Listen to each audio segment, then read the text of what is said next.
नमस्कार। आज बात करेंगे भारतीय शेयर बाजार की मौजूदा उथल-पुथल पर। एक्सपर्ट्स का क्या कहना है, इसे एकदम आसान भाषा में समझेंगे।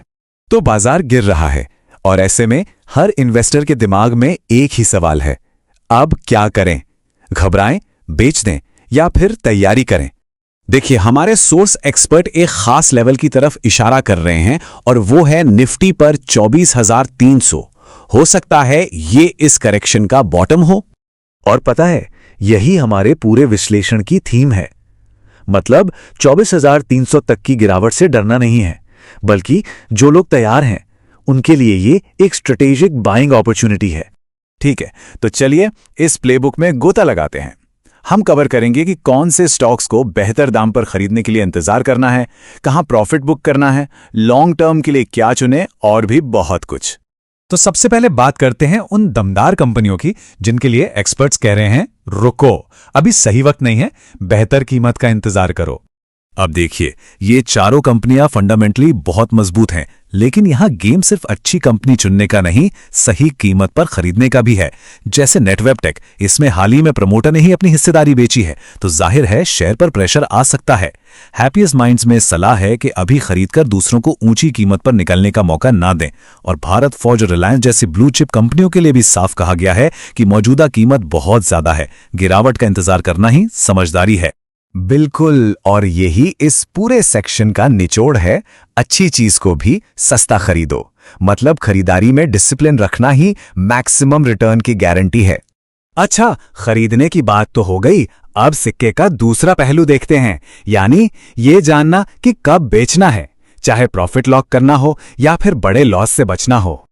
और इस स्लाइड में जो सबसे मजेदार बात है वो है रिस्क मैनेजमेंट पर फोकस। एक्सपर्ट्स साफ कह रहे हैं कि इन स्टॉक्स में अब रिस्क रिवॉर्ड से कहीं ज्यादा है। एसबीआई को ही ले लीजिए, यहां से 20-35 पॉइंट ऊपर जाने की उम्मीद है, लेकिन गिरने का खतरा 100-200 पॉइंट का है।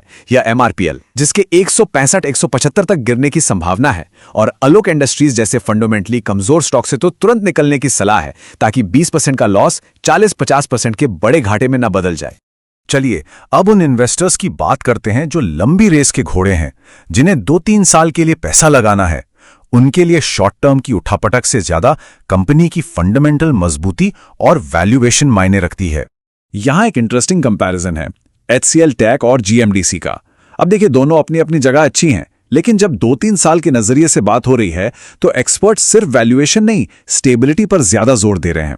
एचसीएल टेक एक मजबूत कंपनी है, नो डाउट, पर बाजार के झटकों के प्रति वो ज्यादा सेंसिटिव है। वहीं जीएमडीसी, जो एक माइनिंग स्टॉक है, वो अक्सर मुश्किल हालात में भी अच्छा परफॉर्म कर जाता है। तो फैसला साफ है, लॉन्ग टर्म स्टेबल होल्डिंग के लिए जीएमडीसी को चुना गया है। लेकिन लॉन्ग टर्म व्यू के लिए एक लॉन्ग टर्म स्ट्रैटेजी भी तो चाहिए, है ना? तो ये रहा जीएमडीसी में पोजीशन बनाने का स्टेप बाय स्टेप गाइड। अभी खरीदारी शुरू करें, फिर हर 10% की गिरावट पर और ऐड करें। और हां, 430 रुपए का एक सख्त स्टॉप लॉस जरूर बनाए रखें। टारगेट है 800 रुपए से 950 रुपए का। अब आते हैं फार्मा सेक्टर पर। यहां 3 दावेदार हैं, जीएसके, मैनकाइंड और अजंता। और इनमें जीएसके नंबर 1 पिक है। जानते हैं क्यों? क्योंकि उसकी प्रॉफिटेबिलिटी सबसे अच्छी है। और देखिए, आज के मार्केट में ये चीज सबसे ज्यादा मैटर करती है। जो कंपनी लगातार प्रॉफिट कमा रही है वो ज्यादा स्टेबल मानी जाती है। अब देखिए, हर फैसला खरीदो या बेचो जितना सीधा नहीं होता। कुछ स्टॉक्स ग्रे एरिया में होते हैं, जिनके लिए एक अलग, एक न्यूअंस्ड स्ट्रैटेजी चाहिए होती है। ये सेक्शन उन्हीं के बारे में है।